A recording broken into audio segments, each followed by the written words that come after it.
అపోస్తలుల కార్యాలు గ్రంథం. ఇది 2 భాగాలుగా లూకా అపోస్తలుల కార్యాలు అని రాసిన ఒకే గ్రంథంలోని 2వ భాగం. పౌలుతో కలిసి సువార్తయాత్రలు చేసిన అతని సహచరుడు లూకాయే దీని గ్రంథకర్త.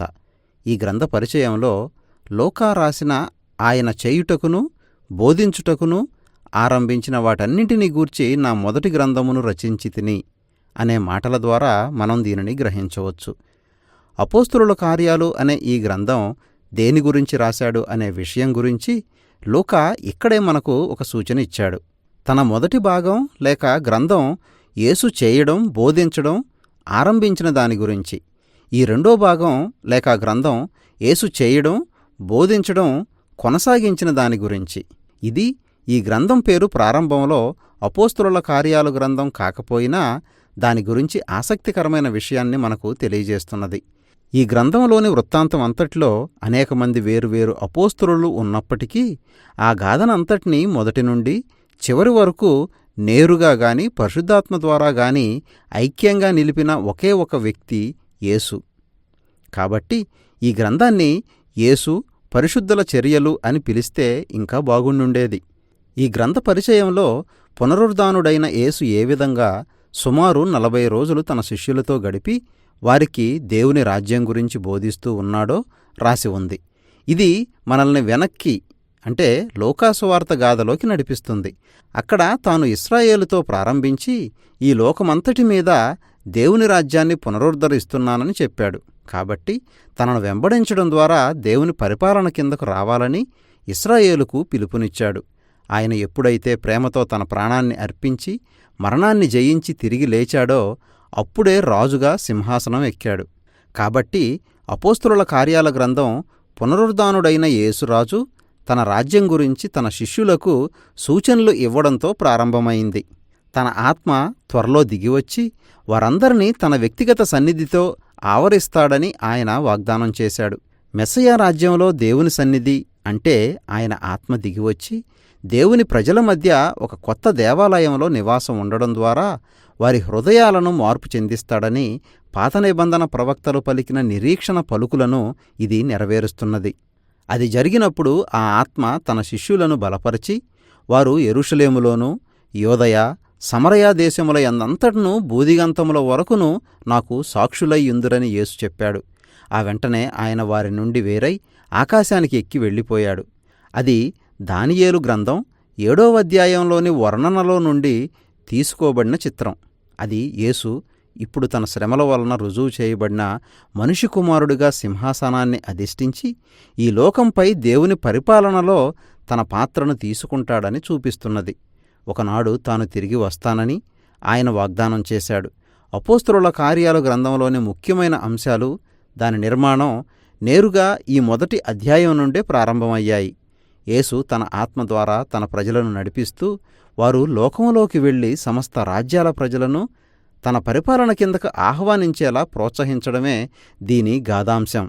ముందుగా ఆ సువార్త ప్రకటన యెరూషలేములో ప్రారంభమైంది.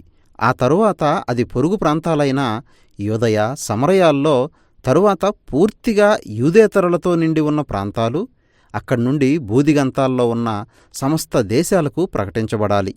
ఈ వీడియోలో మనం ఈ గ్రంథం మొదటి సగభాగం సమాచారం చదవబోతున్నాం. యెరూషలేము ప్రాంతానికి సంబంధించి యేసు అనుచరులంతా పెంతుకొస్తు పండుగ వరకు కనిపెడుతున్నారు. ఆ సమయంలో ఆనాటి ప్రపంచంలోని యూదు యాత్రికులంతా ఆ నగరానికి చేరుకొని ఉన్నారు. ఆ సమయంలో పరిశుద్ధాత్మ ఒక గొప్ప గాలిలాగా ఆ శిష్యుల మీదకు దిగివచ్చాడు. వారిలో ప్రతి ఒక్కరి తలపై అగ్నిజ్వాలల్లాగా కనిపించింది. అప్పుడు వారంతా ఒకే స్వరంతో దేవుని గొప్ప కార్యాల గురించి పెద్దగా మాట్లాడసాగారు. వారు తాము అంతకుముందు ఎరుగని భాషల్లో మాట్లాడుతూ ఉన్నారు. వారి చుట్టూ పోగైన ప్రజలు మాత్రం వారు మాట్లాడే మాటలు చక్కగా అర్థం చేసుకుంటున్నారు. ఈ వృత్తాంతంలో లూకా నొక్కి చెప్పాలనుకున్న విషయాన్ని గ్రహించాలంటే ఈ సూచనలన్నిటి వెనుక ఉన్న పాత నిబంధన మూలాలు ఏమిటో మనం చూడాల్సి ఉంది. మొదటిగా అక్కడ చూసిన గాలి, అగ్నిజ్వాలలు నేరుగా పాత నిబంధనలోని ప్రత్యక్ష గుడారం, దేవాలయాల్లో కనిపించిన దేవుని మహిమాన్విత సన్నిధికి సూచనలు. అలాగే రాబోయే మెస్సయా రాజ్యంలోని కొత్త దేవాలయంలో దేవుడు వచ్చి తన ఆత్మ ద్వారా నివసిస్తాడన్న ప్రవక్తల వాగ్దానాలకు దీనికి సంబంధం ఉంది. ఇక్కడ అపోస్తలుల కార్యాలు కాలంలో దేవుని భీకర సన్నిధి దిగివచ్చి ఒక కట్టడంలో కాక తన ప్రజల మధ్య నివసిస్తున్నాడు. ప్రవక్తలు వాగ్దానం చేసిన కొత్త దేవాలయం అంటే యేసు యొక్క కొత్త నిబంధన కుటుంబం, అంటే యేసును నమ్మిన ప్రజలు అని లూకా చెబుతున్నాడు. ఇది లూకా చెప్పబోయే రెండో విషయానికి మనల్ని నడిపిస్తుంది. ప్రవక్తల ద్వారా దేవుడు చేసిన వాగ్దానం ప్రకారం దేవుడు వచ్చి తన కొత్త దేవాలయంలో నివసించినప్పుడు ఆయన ఇశ్రాయేలు గోత్రాలన్నిటినీ మెస్సయా రాజు పాలన కింద ఏకం చేస్తాడు. అప్పుడు దేవుని పాలన అనే శుభవార్త అక్కడి నుండి వెళ్ళి ఈ లోక రాజ్యాలన్నిటిలో ప్రకటించబడుతుంది. ఆ సమయంలో అక్కడ ఉన్న ఇశ్రాయేలీయుల అంతర్జాతీయ బహుళ జాతుల సమ్మేళనం గురించి లూకా చక్కగా వర్ణిస్తూ ఆ పెంతుకోస్తు రోజున వారిలో అనేక మంది పేతురు ఇచ్చిన సందేశానికి స్పందించారు. అపోస్తలులు యేసును తమ మెస్సయ్యగా అంగీకరించమని ఇశ్రాయేలీయులకు పిలుపునిస్తూ ఉండగా వేలాది మంది ఆ పిలుపుకు స్పందిస్తూ వచ్చారు. వారంతా ఔదార్యంతో, ఆరాధనతో, వేడుకలతో నిండిన కొత్త సమాజాలుగా ఏర్పడుతూ ఉన్నారు. అయితే అక్కడి ప్రజల్లో కొందరు మాత్రం వేడుకలు జరుపుకోవడం లేదు. ఇక్కడి నుండి ఈ యేసు కుటుంబం అతి త్వరలోనే యెరూషలేము మత పెద్దల నుండి వ్యతిరేకతను ఎదుర్కొన్నదని లూకా చెబుతున్నాడు. ఒక సుందరమైన సమరూపకమైన కూర్పుతో లూకా 2 దేవాలయాలను ఇక్కడ అభివర్ణించాడు. దేవుని కొత్త దేవాలయం అంటే యేసు అనుచరులు ప్రతిరోజు దేవాలయ ఆవరణంలో వారి ఇళ్లలో సమావేశం అవుతున్నారు. వీటన్నిటి మధ్య దేవాలయ ఆవరణంలో పేతురు, ఇతర అపోస్తలులు 2 స్వస్థతా కార్యాలు జరిగించారు. దేవాలయ అధికారులు వారిని అరెస్టు చేశారు. తమను బందీగా చేసిన ప్రతిసారి పేతురు ఇశ్రాయేలు నిజమైన రాజు యేసు అన్న సందేశాన్ని వారికి వినిపించాడు. ఈ సంఘటనలన్నిటి మధ్య యేసు అనుచరులు తమ ఆస్తులను, తమకు కలిగిన వస్తువులను ఔదార్యంతో అన్నిటినీ ఒకచోట చేర్చి బీదలకు, అవసరాల్లో ఉన్నవారికి పంచిపెట్టారు. అది చాలా గొప్ప సంగతి. అయితే మనం గ్రహించాల్సింది ఏమిటంటే ఆ పద్ధతి ఆది నుండి ధర్మశాస్త్రంలో దేవుడు ఏర్పాటు చేసిందే. అది యెరూషలేము దేవాలయంలో అక్కడి మతనాయకుల చేత అమలు జరుగుతూ ఉండాల్సింది. ఇక్కడ లూకా చెప్పదలుచుకున్న విషయం స్పష్టం. ఏ యెరూషలేము దేవాలయమైతే పరలోకం, భూలోకం కలిసే స్థలమని చెప్పబడిందో, ఎక్కడైతే ప్రజలు దేవుని ఔదార్యాన్ని, స్వస్థతనిచ్చే ఆయన సన్నిధిని కోరుకొని వస్తారో ఆ దేవాలయం యొక్క ఉద్దేశాన్ని ఈ యేసు సమాజం అనే కొత్త దేవాలయం నెరవేరుస్తున్నది. ఈ 2 దేవాలయాల మధ్య నెలకొన్న ఈ కలహం అపోస్తలుల కార్యాలు 6-7 అధ్యాయాల్లో మొదటి హింసగా ఉవ్వెత్తున లేచింది. యేసు అనుచరులు మాత్రం విస్తరిస్తూనే ఉన్నారు. వారికి మరింతమంది నాయకులు కావాలి. మరి వారిలో యెరూషలేములో యేసు గురించి ధైర్యంగా సాక్ష్యమిస్తున్న స్తెఫను ఒకడు. అతనిని అరెస్టు చేశారు. అతడు దేవాలయానికి వ్యతిరేకంగా మాట్లాడాడని, దానిని బెదిరిస్తున్నాడని అతనిపై నేరం ఆరోపించారు. ఇప్పుడు యేసును, ఆయన శిష్యులను తిరస్కరిస్తున్నట్టే ఇశ్రాయేలు నాయకులు వారి దగ్గరకు వచ్చిన దేవుని సేవకులందరినీ తిరస్కరిస్తూనే ఉన్నారని స్తెఫను ఒక సుదీర్ఘమైన ప్రసంగం చేశాడు. యెరూషలేము పెద్దలు ఆగ్రహంతో ఊగిపోయారు. వారు స్తెఫనును చంపి యేసు అనుచరులందరికీ తీవ్రమైన హింసలు కలిగించి వారిలో అనేక మందిని యెరూషలేము నుండి తరిమేశారు. అయితే అది వారి ఉద్దేశానికి వ్యతిరేకమైన పరిణామంగా మారింది.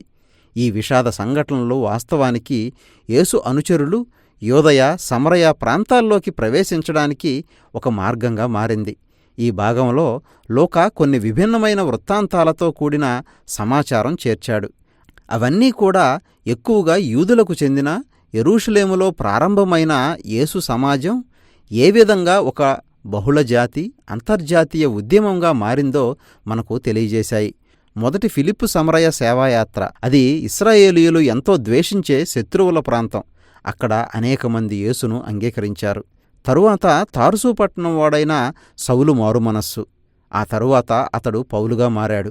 అతడు యేసును వ్యక్తిగతంగా ఎదుర్కొనే వరకు యేసు అనుచరులను అంతం చేయడానికి ఒట్టుబెట్టుకుని వారిని హింసించిన శత్రువు. అతడు యేసు కోసం బహుభారంతో పనిచేసే సేవకుడుగా మారాడు. తరువాత పేతురుకు ఒక దర్శనం కలిగింది. యూదేతరులు లేక అన్ని జనులు యేసు కుటుంబంలో చేరడానికి వారు ఆచారపరంగా అపవిత్రులని దేవుడు భావించడం లేదని అతడు గ్రహించాడు. కాబట్టి పేతురు ఆత్మ ద్వారా అన్ని జనులతో నిండి ఉన్న ఒక రోమను సైన్యాధికారి ఇంటికి నడిపించబడ్డాడు. అక్కడి వారంతా యేసును గూర్చిన సువార్తను అంగీకరించారు. నిజానికి 2వ అధ్యాయంలో యూదు శిష్యుల పైకి దిగివచ్చిన విధంగానే పరిశుద్ధాత్మ వారిపైకి కూడా శక్తివంతంగా దిగివచ్చాడు. ఈ సూచనలన్నీ కలగలిపి రోమా సామ్రాజ్యానికి చెందిన ఆ ప్రాంతంలో అతి పెద్ద, అత్యంత ధనవంతమైన నగరం అంతియోకయలో క్రీస్తు సంఘం ప్రారంభం కావడానికి దోహదం చేశాయి. యెరూషలేము సంఘానికి చెందిన బర్నబా అనే యూదు నాయకుడు వెళ్ళి అంతియోకయలోని సంఘ సమాజాన్ని నడిపించడానికి పౌలుకు సహాయం చేశాడు. కాబట్టి క్రైస్తవ సంఘ చరిత్రలో అది మొట్టమొదటి పెద్ద బహుళజాతి సంఘం అయ్యింది. అక్కడే యేసు అనుచరులు మొట్టమొదటిగా క్రైస్తవులు అని పిలువబడ్డారు. ఈ సంఘం నుండే మొట్టమొదటిసారిగా అంతర్జాతీయ మిషనరీలు బయలుదేరి వెళ్లారు. కాబట్టి యేసు తన మహా నియామకం సమయంలో చెప్పిన మాటలు నిజం కావడం చూస్తున్నాం. ఇక్కడి నుండి మనం లూకా చెప్పిన మిగిలిన గాథలో ప్రవేశిస్తాం. ఇప్పటికి మాత్రం ఇవే అపోస్తలుల కార్యాల గ్రంథంలోని మొదటి భాగం వివరాలు.